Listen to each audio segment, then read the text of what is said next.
Hey, this is Bill Gladwell, and welcome to episode number 2 of the Hey, Look at Me podcast. This episode, I sit down with comedian Bengt Washburn. Bengt is a former winner of the prestigious San Francisco International Comedy Competition. He has been seen on Late Night with Conan O'Brien, The Late Late Show with Craig Fergusen, and Live at Gotham on Comedy Central. He's been a guest on the Bob and Tom Show, and all 3 of his comedy CDs can be heard playing on Sirius-XM radio.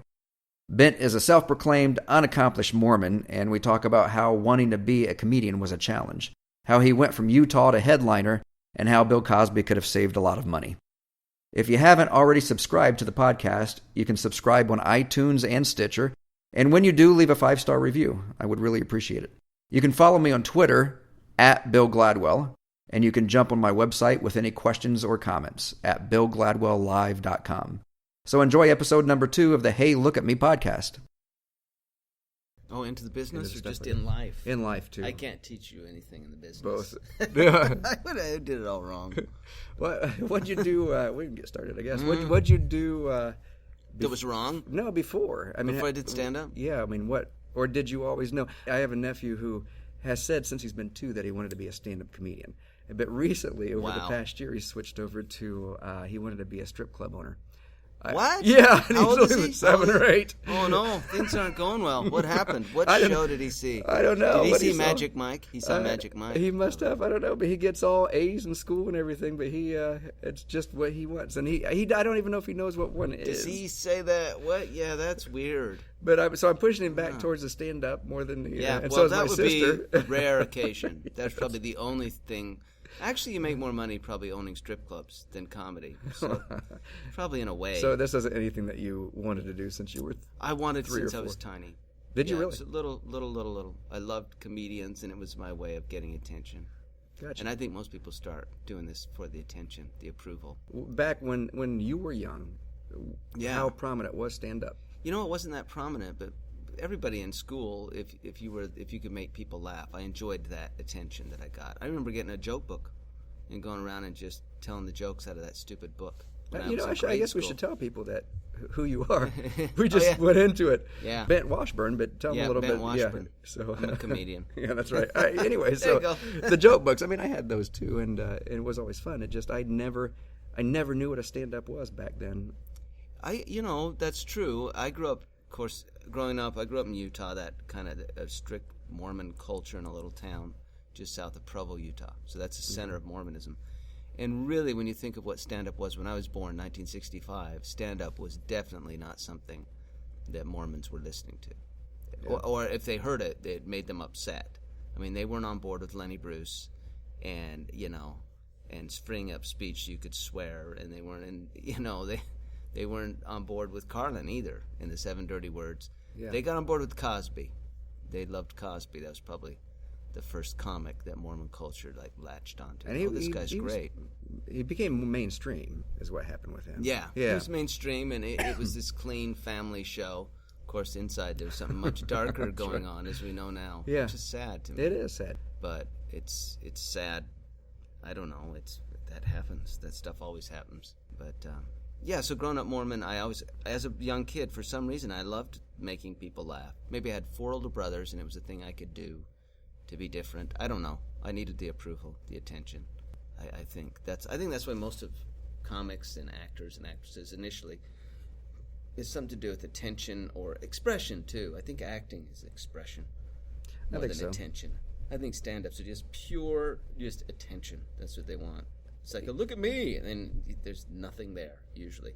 I feel that with my show too, because that's my show. I'm a one-man show, and it's look what I can do. And it's hard to fight against that because I don't want to come across as someone arrogant up on stage and just tout the skills, and I want them entertained. Yeah. Most of all. It's strange, isn't it? Because then, what does that make us? That's kind of creepy and sad. It is, I guess. It is. Well, then I will drive like miles for a room full of strangers. They will. For their approval. Meanwhile, wife, kids back at home. What is going on there? What is wrong? But it started out that way, but it's not that way now. Now I'm in love with just the whole process, the expression and the art form and the craft. And it's also part of my identity, and it's something I do well. It's the one time I feel comfortable. I do not feel comfortable anywhere else. On a stage. That's when I feel competent in life. It's when I feel like I'm plugged into my culture, in my present world, and I'm contributing. I feel whole. Everywhere else, I'm completely dysfunctional socially, and as far as career and everything. But this is the thing I can really do, and I know I do it well. I can understand that. I was born in 1971, so I grew up with my parents, and every Saturday night we watched Saturday Night Live. So that was my intro to comedy. Yeah. And I can't remember. I think it was Eddie Murphy. I saw Eddie Murphy's Raw sometime in the 80s. Okay. And that was my first ever stand-up comic that I watched. But not live. I watched it on VHS. And I fell in love with VHS. Yeah. So I fell in love with it at that point. And no matter where I go, because I travel a lot, I will spend my evenings in a comedy club someplace. It doesn't matter who's there. I like the environment. I can't explain it. I just like to go and watch. It's interesting that there are fans now, I think, of comedy. You know, they just want to see it. Yeah. How long have you been in the business? I've been doing this for it's 20 years total. I quit for 3 years to go to 4 years to go to grad school and pursue a master's in art and painting. I want to do stand-up comedy, but I never felt it was compatible with my religion or just basic functionality. You're supposed to, in my religion, you're supposed to get married and have kids and provide for them. You know, the male provider role, gender roles were really what I was raised with. And comedy didn't seem to jive with any of that, let alone the religion.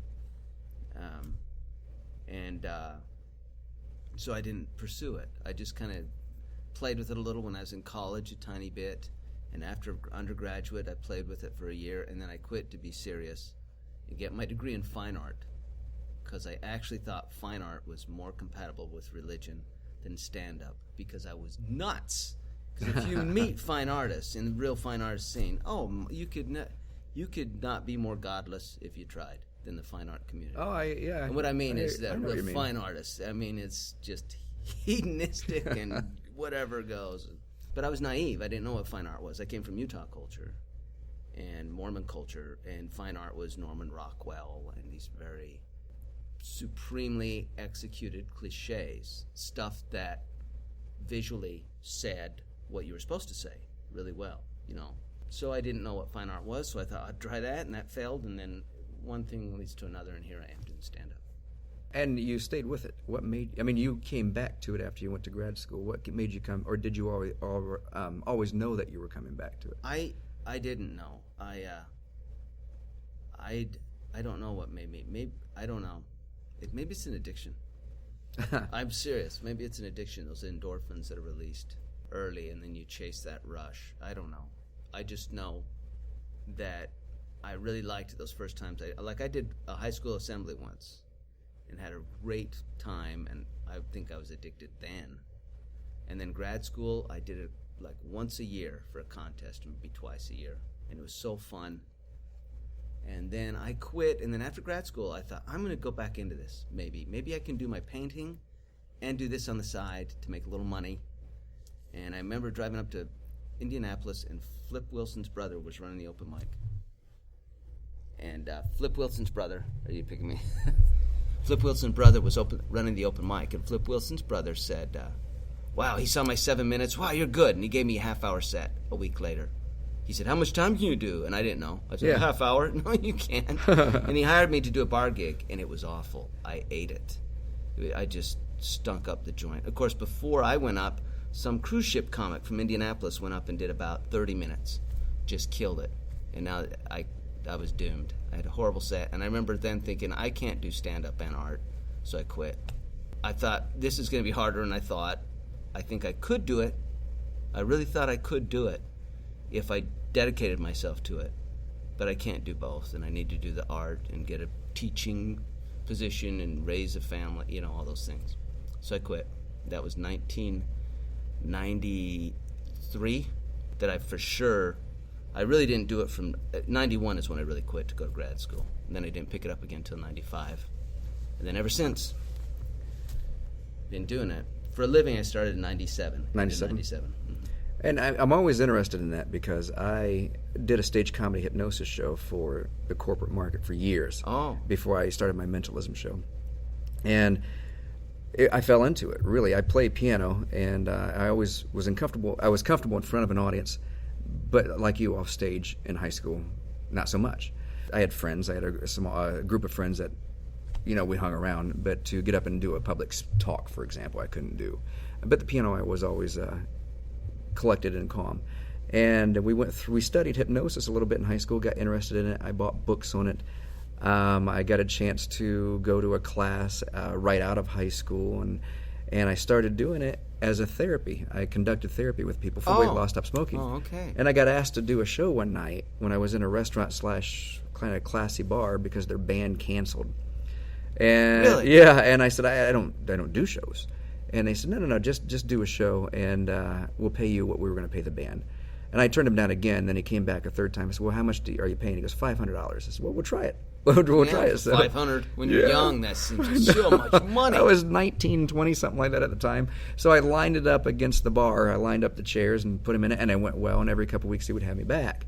And I kind of fell in to the whole thing. But I get what you're saying is that there was a rush. Yeah. When I would do that with the applause and the laughter and just being on stage, and I got addicted to it. And I tell people the only reason I stuck with it, and the only reason I'm better than other people, is because I've been doing it longer. And you learn along the way. And in my 20s, it was just the right time, because when I would go out and meet women or girls at the time, I would tell them what I did, and it was cool. And I got a response that nobody ever gets when they meet a woman is, oh, do me. When I told him I was a hypnotist. And Are so, you sure you want that? So, Bill Cosby would have loved right.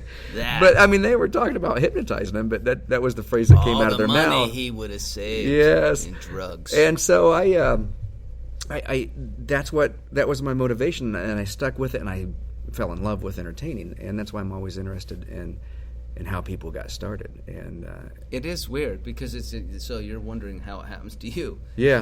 It seems like you fall into it, I guess. I know some people who wanted to. You could tell. Yeah. And I always wanted to. I just didn't think I could. It didn't seem possible.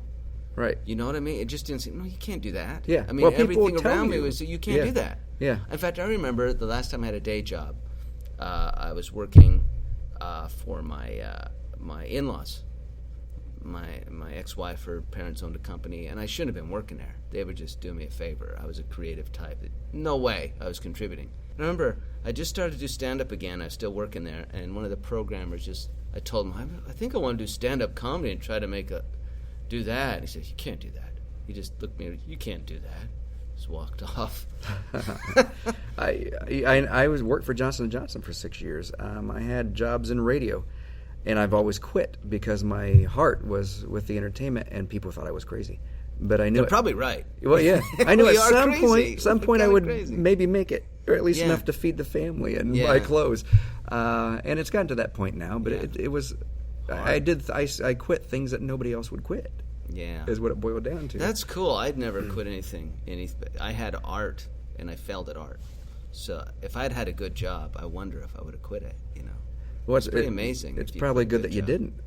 Yeah, I'm glad. I think I would have been miserable in those other work environments. I would have been incompetent. They would have fired me. There's no way they keep me around. I mean, everything that's a strength in stand-up is a weakness, or most everything is a weakness in the corporate world. I would agree with that. Yeah, there's just so many things that, like, if what you think is different than everybody else, that's very often that doesn't help.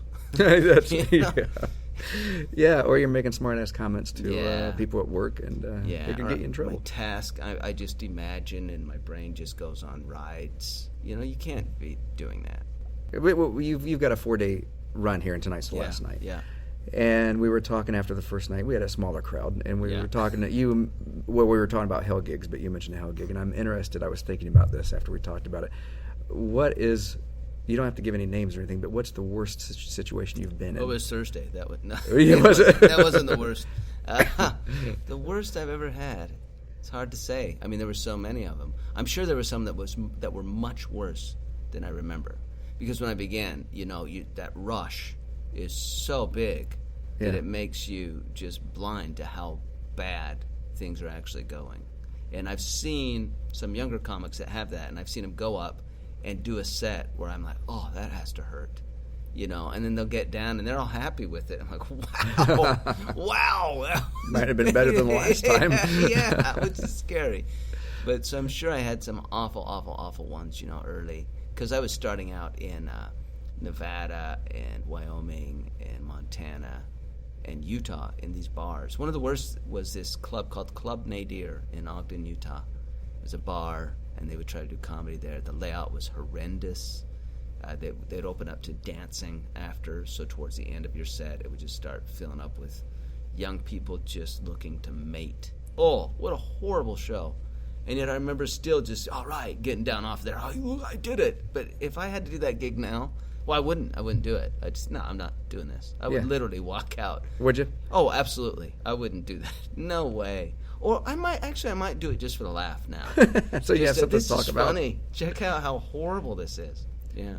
I remember there's one that stands out for me, and it was back when I first started, first couple of years, and I got hired up by an AmVets. They said, yeah, we'll advertise it. We'll have about 150 to 200 people here to do the Hypnosis show. I walk in, and there's 16 people, and that included the barmaid and the bartender. And so, 14 that I could do anything with. So I called them over to the room that they had, and they had it set up for 150. I don't know how they advertised it. Yeah. And I said, I need a volunteer. And in hypnosis, it's a numbers game. About 20% of the audience will volunteer, and out of that, 20% will do the silly stuff you see on stage. Okay. So I ended up with one person to volunteer. Do weird stuff. And it was a woman that was, I would estimate her between 250 and 300 pounds. Awesome. And we had folding chairs. And I put her on a chair, and I told her to close her eyes. And halfway into a 5-minute induction, about 2.5 minutes in, she was the chair collapsed from the weight of her sitting on it. It was just a weak chair, I guess. Wow. And she hit, and she had been drinking, so she just kind of passed out, and she just laid back and spread eagle on the floor. And I got a standing ovation from that. They thought it was part of the show, but that's all I could do. No, that's alcohol poisoning. That's the end of the show. And that was happy hour. That's what did that. That wasn't hypnosis. It was happy hour. And I was stupid. I didn't sign a contract at that point, and I didn't get my check up front, and they didn't want to pay me, and so it was that was the one that stood out. So everybody goes through those, but my question to you. And I think you may have already answered it, but what makes you get through them after you do something like that? What makes you go on to the next one? Yeah, I don't know. I think we're addicted to it, or when it's happening early, you have so much enthusiasm for it. The rush of it is so strong and fresh that it just carries you right through that. You really have to be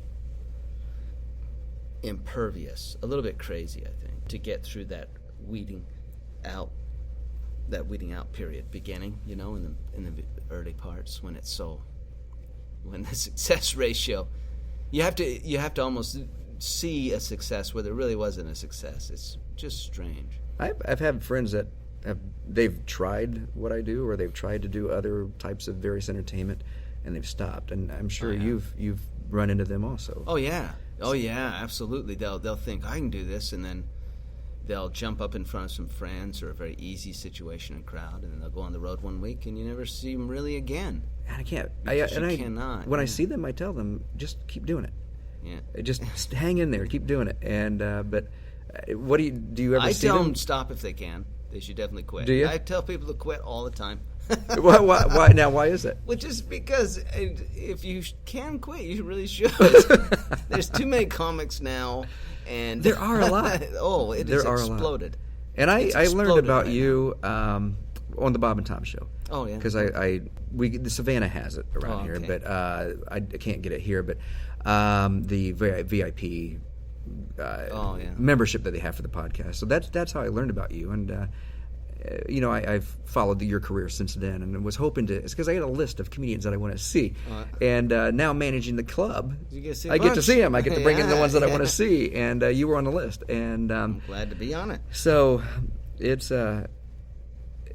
you do run into those people that there's a lot of comedians. There's though. Tons now. Yeah, it's gotten huge, and everybody's making a CD or a DVD because it's so easy to do now. Yeah. When I made my first CD, it was 1998 when I recorded it.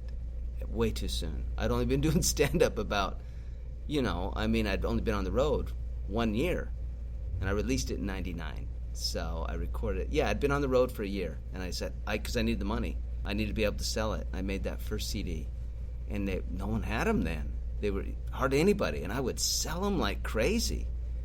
And now everybody's got a CD. And their downloads. It's so cheap. Oh, yeah. You record it, and you have no cost so after simple. that. Yeah. Yeah. I mean, well, if you get the word out. Yeah. Yeah, and I saw a comic in Knoxville, Tennessee at the Side Splitters, which isn't there anymore. I guess it closed down about last August or October, I think. And he touted his album, his CD. But afterwards, he just had a business card with how you could download it if you paid him. Yeah. And so no cost. Yeah, I was actually, my next one I'll do download. I'll do download cards. Yeah. And, yeah, absolutely. Now, DVD, I just did a DVD. It'll be done. And physically, it's all edited and everything. Okay. It'll be physically available in like 3-4 weeks. Now that's more expensive. They're more expensive to do well. But even that, still, more and more people are just doing their own DVDs. And you can also put them up to download too on those. Oh yeah, I have my first one. I will. I did my first one in 2002, and that one, no one had DVDs then. And when I did it, it was such a novelty. This guy has a DVD. It wasn't very good quality as far as the production, but it's okay. Now, in your set, you joke around about a manager. Yeah, yeah. Do you have? I mean, do you have a manager? I haven't had a manager in quite a few years. I had a manager once named Jimmy Goings, and he was a very nice guy. He was a good guy, and he got me onto Craig Fergusen years ago. He did that for me. But since then, I haven't had a manager. What do you think the importance is to people coming up of having an agent or a manager? It's huge. They control everything. They really do control everything. And they are in the business of making talent more rare than it is. They really are. There's a lot more people qualified and very funny and capable of stepping into these various little personas that occupy a slot in the public's consciousness, strong enough that they'll plop down $40 and go see them. There's a bunch of them. But once the power of Hollywood or the industry get their manager and agency behind their player, there's only going to be so many of these truth-speaking comics and so many of these goofy, kind of adorable teen guys. There's so many quirky. There's only so many types available. I mean, the average human just doesn't have room to store and adore and follow 10,000 comics. And that's how many there are. I really think talent and genius is much less rare than we're led to believe. But they have to make it rare. So I would tell people that's something I didn't do in my career. I chose other things, like family stuff and just life things. Yeah.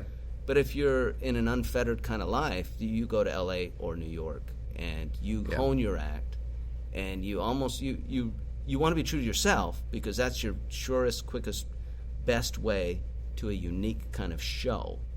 Yeah. It has to be unique and authentic, and that'll only happen by you tapping into who you are. But you got to find who you are, and then you've got to develop and nurture that, and then you've got to get that in front of those gatekeepers. They're really vital. They're important, and some of them are big dicks. Well, yeah, a lot of them are big dicks. Yeah. A lot of them are horrible. But that's where you have to go. Some of them are great, but some of them are just awful. And you're right about that. I'm from Ohio, and I always thought about New York or L.A., but with the family, it wasn't a viable option for me. Yeah. So how did you hone everything? How did you get in front of people? Sheer luck and good people. There are good people in the industry too. Well, I would call them good because they helped me. Yes, that's right. But there were certain people, certain club owners that had some clout that suggested, my name to the industry, and then they got to see me, and then some people in the industry saw me and liked what I did, and that's how opportunities happen. But it takes years. Like to get on Conan, the guy who booked Conan saw me years ago because he was helping to book what was that show that is a talent show that they did in the 90s?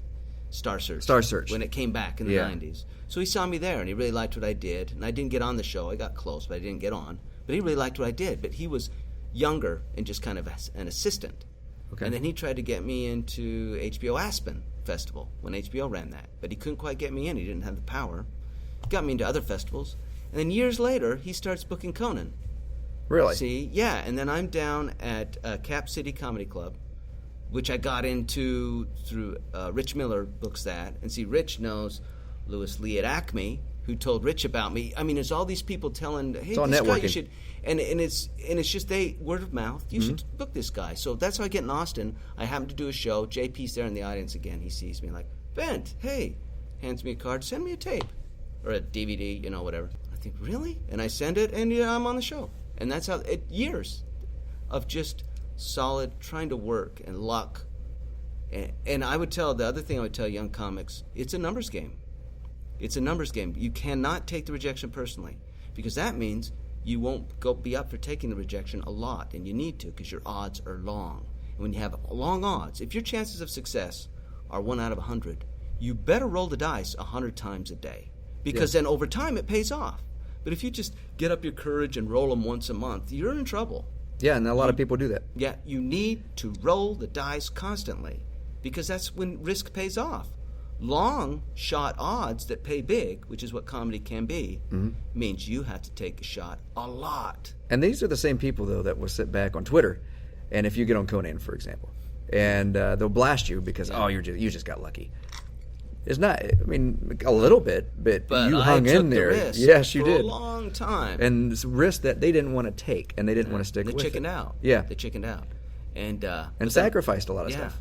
And on the other hand, I used to be angry about people going to L.A. or New York and getting this stuff I can't get. But then I thought, but they took a risk. They did. They dropped family and kids and social life. They dropped all sorts of stuff to step into that arena. Absolutely. And it's a huge sacrifice to live in New York. And so when they get the big money, I'm like, well, they took the big risk, the huge risk to be in that city and live in a box. And not all of them hit it. There's guys that go to L.A. and New York. You've never heard of them, and you'll think, oh, they're lucky. They're getting the good gigs. Yeah, maybe they're getting that $4,000 corporate gig. You know how much it costs for rent in New York? And then in 30 years, they're alone. Jim Gaffigan, right? Jim Gaffigan lives in Manhattan, I believe. Yeah, but he's married to. He's amazing. But he in a small place. Oh, does he? I mean, he's got I don't know, but that's what he talks about. But he's got a small place that. And he could probably afford a big place now. He probably can. But I mean, that was a sacrifice he made. Yeah, and it was a risk in the beginning. And his wife understood, and she helps him write. They met in improv. Yep. He's a supremely talented dude. Yes. Or man, I get. I call people dude. Dude. Where does that crap come And dude's from? all right. Anyway, that's the thing I would tell young people: roll those dice. You must take the risk repeatedly. And I learned that reading a book called Thinking Fast and Slow. Oh, I read that book. Phenomenal book. And you remember where he talks about the executive saying, would you take this gamble? And he says, no. And he says, how about he has 40 people working for him. What do you want them to do? He says, I want every one of them to take that gamble. Yeah. Because if he multiplies that by 40 employees, one of them hits and they're all rich. Yep. And that's how long shots work. You have to roll the dice a lot. Yes. And managers and agents understand that. And they're perfectly happy to have you just be a pair of dice. Yeah. You're just a couple of dice, and they just roll you. Yep. Some of them don't. Some of them are wonderful and great. But yeah, there's always those. And And, no relation, but Malcolm Gladwell. Do you read any of his books? Oh, yeah, he had great books. Tipping Point and Blink. And he says, 10,000 hours? Yeah. That's something else nobody does. I mean, I don't know if it may be shorter for some people or longer for others, but it's people don't stick it out. Hours and hours and hours. It's really a lot of effort. Yeah. And I feel lately I've hit a plateau that I need to work through again. And that takes faith. Maybe that's my limit. Plateau, what do you mean? Like, I just feel like my show isn't progressing like it should, and this bit that I'm working on isn't hitting. It's not getting profoundly funny, because that's what I want. I want things to be profoundly funny. How often do you get that feeling? Just a few times. I mean, in my career, have I hit upon material that clicked and hit hard, and I knew I was saying something I felt important that people needed to hear. And the audience felt it was. And after the show, they would just leave, give you the two-handed shake and say, wow, that was amazing. That was so true and so funny. And that's happened maybe a couple times in my career. That's it. Yeah. And I hope to be able to do it again. I think I'm close on some stuff. Well, what do you mean the feeling of the plateau, though? It's just I feel like I have these ideas in my head, and right now I'm working on them, and I can't seem to bust through and find the structure of the long bit to share how profoundly important I think this idea is with people. Maybe I don't understand it. No, I get those too, and mine, again, I'm different than a stand-up because I do the mentalism show, so I play a mind reader on stage. And so I get those where a bit's just is not to the point where I want it. I'm not getting the reaction. But I get those often. I said, we got to change this. And I say we because my wife helps me. And we got to work on this. And we got to come up with, we got to rewrite it. See, I script mine. A lot of people in my industry won't script their stuff. Really? And I think, I don't know how it is with the comics, but I know you have yours scripted. Oh, yeah. And, I mean, it's scripted, but it looks new to the audience every night. And it'll be scripted and kind of structured. More structured than scripted. Some of it's scripted. It's so old, I've been doing it. There's certain bits I'll do that I've been doing like 15 years. Yeah, so basically you have an outline, and you know where you want to take the audience. Yeah, same. I know that outline, and it needs to take me to this space where I can just play and just have fun and improvise. That's when you find the gold is there. But it's scripted. It really is. I mean, it gets down to parsing words and just the structures of sentences. And you listen to other people, I take it. Because you have told me some things that have helped me out since you've been here. And I'm sure you have some... you have to be able, and I say everybody in this business, and you want to go someplace, have to be able to take criticism from other people. You better. And really look at it objectively. Yeah. And a lot of people don't. That's a huge deal. Yeah. You have to. Yeah, or you're not going to... It's a rare person that's going to rise up and be this individualistic genius that just sails. There's a few of them, but no, I had to learn and listen to... I just see these mentors or great comics that were doing stuff, and I would just watch them and talk to them and, get everything I could. And I'm the type of person... I've met comics, and, they hang out at the bar afterwards or sometimes, and some of them are dicks. Oh, yeah. And some of them are very nice. Drew Hastings. I don't know him. You know of him, though. Oh, yeah, sure. And sure. I was at the Columbus Funny Bone, and I went to watch him, Columbus, Ohio. And he hung out at the bar afterwards, and we talked for an hour afterwards. And we've stayed in contact. And he just is a nice guy. But I've met other comics say, hey, I saw a nice set, and that was it. They turn around, they didn't want anything to do with me. Want to leave, And so I always made it, and it's just not comics or in the entertainment business, it's sports athletes and stuff like this. So I've always promised that I would stick around as long as the last audience member wanted to talk to me. Oh, yeah. And you seem to do the same thing, though. I like to talk to people about it after the show. Well, a lot of times, too, it's like after everyone's gone, it's just me. You're alone again. Yeah. It's like, everybody going? Where are you going? Want to stay? I could do another hour. Do you want to hear another hour? How about everybody gets a drink? Come back out here. I'll do a free one. And you get so lonely. And lately, it's gotten to where if I go over 3 or 4 days, about the 4th or 5th day away from home, I start getting like these panic attack almost. Yeah. Like depression, because I'm not at home with the wife and the kids. Right. Like literally, I can't concentrate and focus. It's horrible. So it's happening where I gotta stay. I can't do those big long trips anymore. Yeah. Every once in a while I do them, but it's hard. And you hear the adage that nice guys finish last, and I've never agreed with that because I've prided myself on being the nice guy, and it's the people that we're referring to as dicks that nobody wants to work with. No, I agree. I think mostly the good guys finish. You have to be professional and easy to work with. There's so many comics. Why hire a dick? Yep. Unless they are supremely famous, and that's so rare. Most of us are failures. I most agree. of us are. No, most humans are. What's wrong with that? That's right. Most of us aren't. To have famous be your litmus test for success is creepy and horrible, and yet that's what comics and hypnotists and mentalism magicians. We're that horrible thing. Okay, now get famous. Ooh, what? Really? That's creepy. That's what you got to try to do. I told my wife when I met her, I want to be famous. And she said, well, what do you mean by that?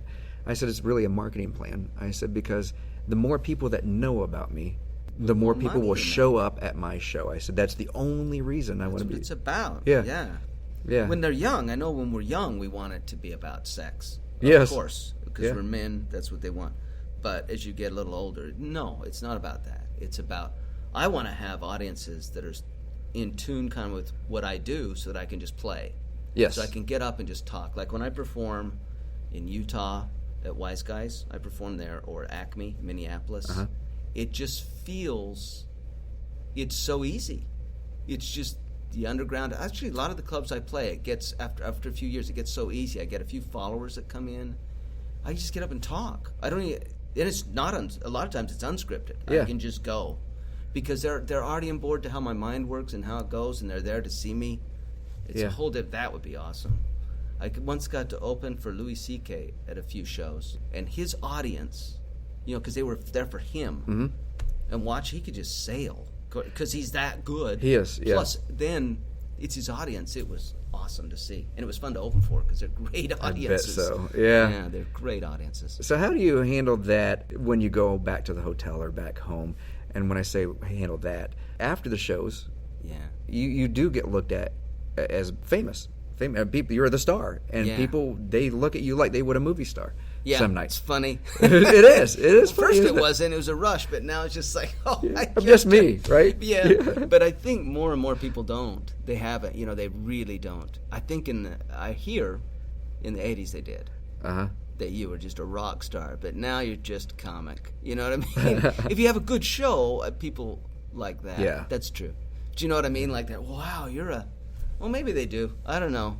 To me, it's funny because I'm sure so you have not fans. famous, man. You have fans that email you and Facebook you and stuff that you just floors you. Why? Well, I'm that same flattered beyond belief. Yeah, I get that there's feeling. There's people that really like what you do. It's amazing when someone really. Yes. Hey, I love what you do. I'm like, wow, jeez, amazing. Yeah. Yeah, and it feels good because it's payoff. But I always sit back and think, it's just me. Yeah. Sitting here watching Beavis and Butthead with the kids. I need 40,000 of those. Yeah.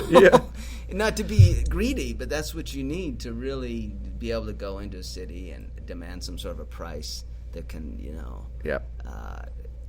like that I could pay for 2 kids to go through college, and it's expensive. Penn Jillette of Penn and Teller. Oh yeah. He says he can leave and do a fabulous show, and then they meet everybody after the show in their Vegas in Vegas theater, and somebody comes up to him. They gets 1,000 people come up to him and say, "Oh, the show was great. The show was great." One person walks by and said, "I hated it," and it takes him a week to get over it. Oh yeah. And I do the same thing. Ridiculous. It's one person, and I don't know why it gets to me, and it's a matter of letting that go. Yeah, I think you're right that for the past maybe 3 years, maybe 4. There's been a few years now where that has finally kind of subsided.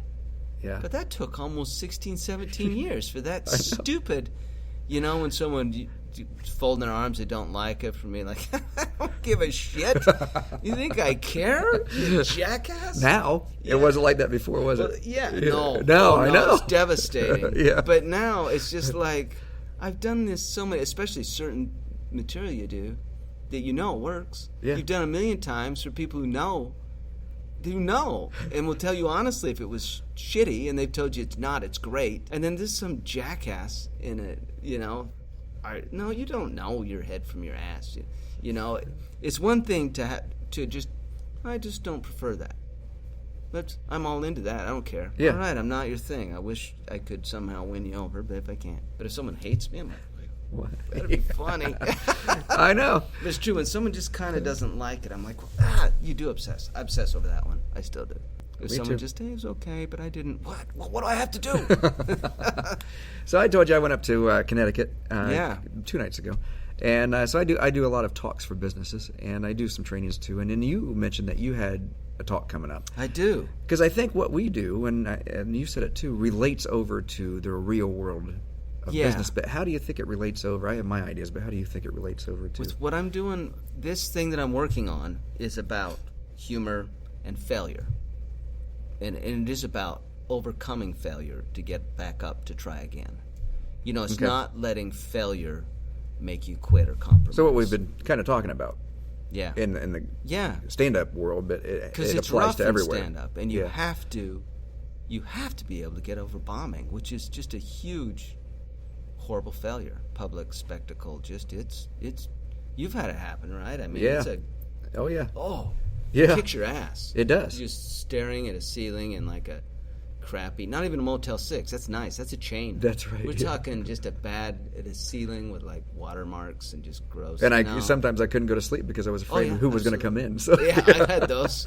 And you're staring at that, thinking about that set, and then to get back up and do it again. And I can't wait to. Usually I'm just like, I want to get that out of my system so fast. Still, a bad set, I want to.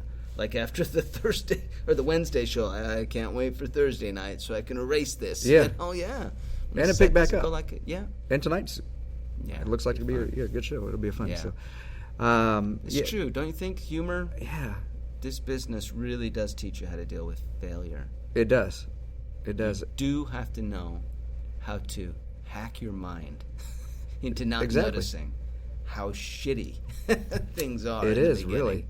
And I mean, it's from the years that you've been doing this and I've been doing this, I've run into so many entertainers, comics or magicians or mentalists or whatever they might be, who have a story where good things have come out of everything that they failed on somehow. Oh, it's true. And because something happened that set it up for the success later. Yeah. And a lot of people don't see that far in advance. That's true. Like when I didn't get onto the Star Search show. Yeah. Oh, that's it. And I give up. Well, then the guy who was helping there wouldn't have been able to, eventually then the good thing doesn't come later. So you just have to, Yeah, especially I think in what we're doing, since it's such a high odds thing, you must not let the failure of each little roll of the dice stop you. You just have to, the confidence and faith. And that comes in business owners and salespeople. I mean, you see salespeople at a bar at 3 o'clock in the afternoon because they just can't take the failure anymore for the day. But you got to be able to get over that. Yeah, it's a numbers game. It's just a numbers game. It's a numbers game. I don't know who said it, and maybe you probably heard the quote, and I don't even know the exact quote, but if everybody likes what you're doing, you're not doing something right. Yeah. Or something like that. Yeah, Somebody said if everybody likes it, you're doing it wrong. Yeah. Especially with what we do. Now, if nobody likes it, that's a problem too. Oh, or if only 7 people like it and they're all comics who want you to like what they do too, that's the worst. That's the back of the room. That sometimes it gets mistaken for camaraderie. Yeah. And there is a camaraderie with comics, but sometimes that back of the room it's not about camaraderie. It's about insecurity. About that was a great bit, and I'm like, that wasn't what they didn't do it. Nothing great happened here. Nothing. No one did anything great. Can we just? Well, I see comics, and I see people that are in my profession, and they're horrible. Yeah. And do they not know? I don't get that either. One of my favorite stories I ever heard is a buddy of mine, really funny guy named Jacob Siroff, and he really loved Robert Hawkins, who's a great comic. I don't know if you know Robert Hawkins. I've heard of him. Amazing. Not. Yeah. I've seen tape is all. I've never got to see him live. I would love to see him live, but he was like the king of San Francisco, and Jacob's a young comic in San Francisco, and he's opening for him. He says, "Do you have any advice?" And Robert said, "Yeah, the thing you did that wasn't funny? Yeah, don't do that again." And that is the best advice to give an open micer. I'll come through. After 6 years, you're still doing the bit that gets tepid response, like consistently. Drop it. Write something else or quit. Yeah. Don't keep saying stuff that doesn't work. Don't do that. But it's like their ears are deaf. They can't. It's weird. I don't know if it's their baby and they don't want to get rid of it or what. What I have bits, so I have 9 to 10 bits that I do throughout my 70-minute, 75-minute show, and I want each of those to be a closing. I want them to be a good be enough. That strong. Yeah. Yeah, but I can't. I see some of the entertainers, the mentalist magicians or comics, that none of their material could be a closer. Yeah, and how do they not know? I don't know. I don't know, and a lot of them, they're just young. They're trying to get through that 10,000 hours. I get it, but get through the 10,000 hours quick. That doesn't mean you do the same bit for 10,000 hours. No, you're not. That's not. No, that's 10,000 hours on stage doing your thing. Yeah, but honing it, and tweaking if you do the same bit again, that doesn't count. You didn't go on stage that time. Then when they just. It's like, why are you still doing that bit? It's like 6 years still. That thing. Yeah. And it doesn't happen as much anymore. I'm in D.C. now, and the scene's awesome there. The young comics are just working. They're so smart. It's scary. Is it really? Smart and talented. Yeah. There's so many of these young comics I see now are really talented and funny and unique and so hip because they're students of comedy. They have what I never had. They have a whole history. They've been watching it. And social media that we didn't have. Yeah. We had to actually go places to meet people. Yeah. Yeah, and we could chat with them and learn about them online. I yearn for those days again because I know a lot of these people aren't as stupid as me, and there's no way they would drive across the country to meet a club owner. They just wouldn't do it. Yeah, right. Because they're smart. They got jobs. They would never do it. Yep. Or make the phone calls. I would have an advantage again. Yeah. But social media, I'm done. I don't know how to use that. You're going to kick my ass. Yeah, there's some such funny, talented young comics now. Lots of them. So people in general, to be successful, what do you think, based on what you've learned, what's the most important thing that they should, the most important skill that they should really hone for success? For success. Man, that's a big one because, first you have to define success.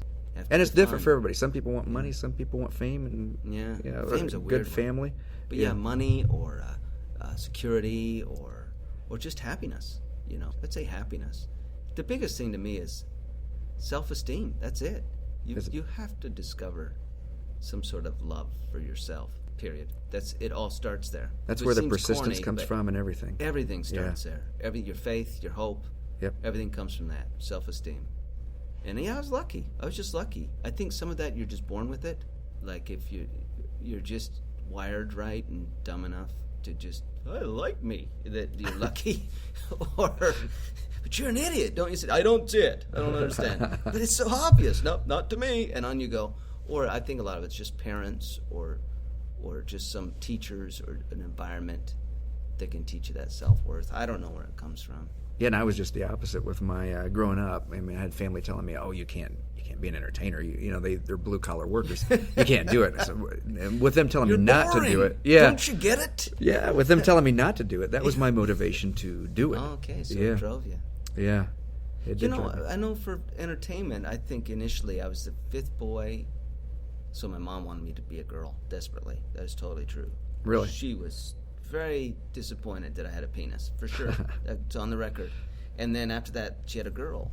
So I really felt, I think from a very early age, just kind of ignored and neglected and lost.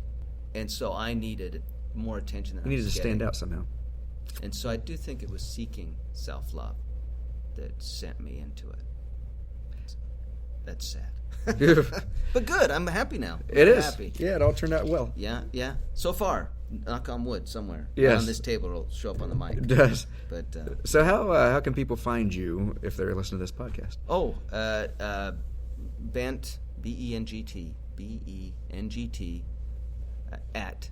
No, it's getbent.com. Jeez, I should give him a website. See how bad I am at social media? Go to Bengt Washburn on Facebook.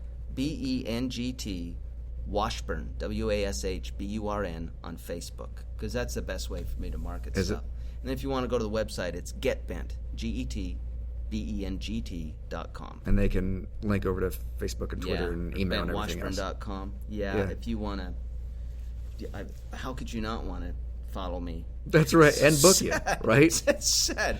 Every comic sounds like Jesus now. Follow me. Come hither. Mike Armstrong said something. Mike. Mm-hmm. He said something profound that kind of hit home with me on the previous podcast, and he said that he's always looked at it that he doesn't get paid to stand on stage. He gets paid for the inconvenience of traveling and everything else he has to do. That is true. And I it hit home. It's true. He's right. Because people don't understand what we go through. And it's not the hardest job. But at the same time, there's a lot of stuff that goes on behind the scenes. Hard. Yeah. It's very hard. And it wasn't before, but after you fall in love, your wife and kids, it becomes incredibly hard. Yep. Yeah. On my wife and my kids, much harder on them than me. So he's right. I think he's right. Thanks for Sure. being on the podcast. My pleasure. I have no name for this podcast yet. We're going to come up with it. The nameless podcast. That's right. So, thanks, and I look forward to a good show tonight. I think it will be good. Sounds good. Right.